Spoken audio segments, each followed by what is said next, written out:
Welcome to Saro Selvas vlog. இன்றைக்கி ஒரு பாரம்பரியமான துவையல் தான் பார்க்க போகிறோம். இது சாம்பார் சாதம், தயிர் சாதம், சுடுகஞ்சி, பழைய கஞ்சி எல்லாத்துக்கும் ரொம்ப சூப்பராக இருக்கும். வாங்க எப்படி செய்கிறதுன்னு பார்க்கலாம். ஸ்டவ் ஆன் பண்ணி ஒரு பேன் வச்சுக்கோங்க. ஆயில் எதுவுமே சேர்க்காதீங்க, நம்ம ட்ரை ரோஸ்ட் தான் பண்ண போகிறோம்.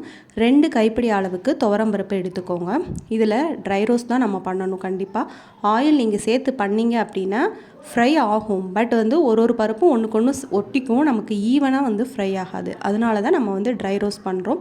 இதை நல்லா ட்ரை ரோஸ்ட் பண்ணிக்கோங்க. கருகிடக்கூடாது, கைவிடாமல் நீங்கள் கிளறிக்கிட்டே இருக்கணும். அப்போ தான் எல்லா பருப்பும் ஈவனாக ஃப்ரை ஆகி வரும். ஃபுல் ஃப்ளேமில் வச்சு செய்ய வேணாம், மீடியம் ஃப்ளேமில் வச்சு நீங்கள் செய்யுங்க.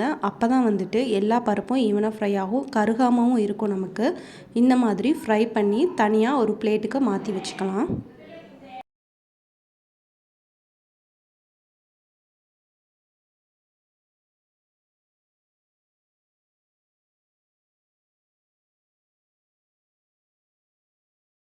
பருப்பை தனியாக ஒரு பிளேட்டுக்கு மாற்றி வச்சுக்கலாம்.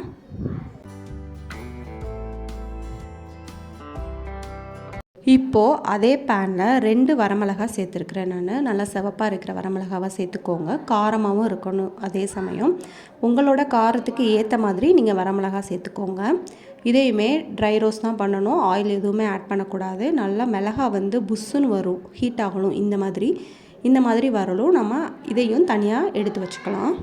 இப்போது ஸ்டவ்வை ஆஃப் பண்ணிடலாங்க. ஆஃப் பண்ணிவிட்டு நம்ம 2 கைப்பிடி அளவு துவரம்பருப்பு எடுத்தோன்னா 1 கைப்பிடி அளவு தேங்காய் எடுத்துக்கோங்க. இந்த மாதிரி குட்டி குட்டியாக கட் பண்ணி போட்டு கூட நீங்கள் ட்ரை ரோஸ்ட் பண்ணிக்கலாம். அந்த பாத்திரத்தில் இருக்கிற சூட்டுக்கே அது லைட்டாக ஃப்ரை ஆயிரும்.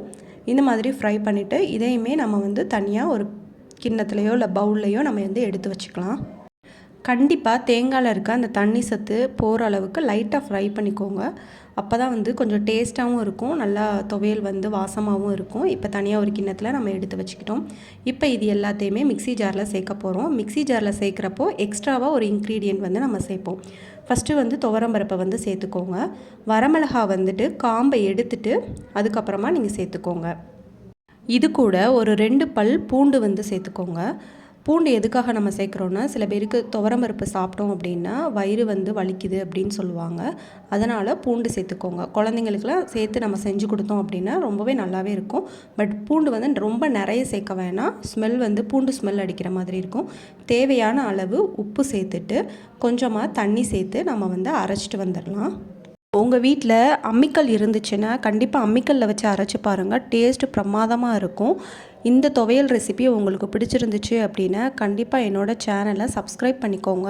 இந்த வீடியோக்கு ஒரு லைக் பண்ணுங்கள், ஃப்ரெண்ட்ஸ்க்குமே ஷேர் பண்ணுங்கள், கமெண்ட் பண்ணுங்கள். தேங்க்ஸ் ஃபார் வாட்சிங்.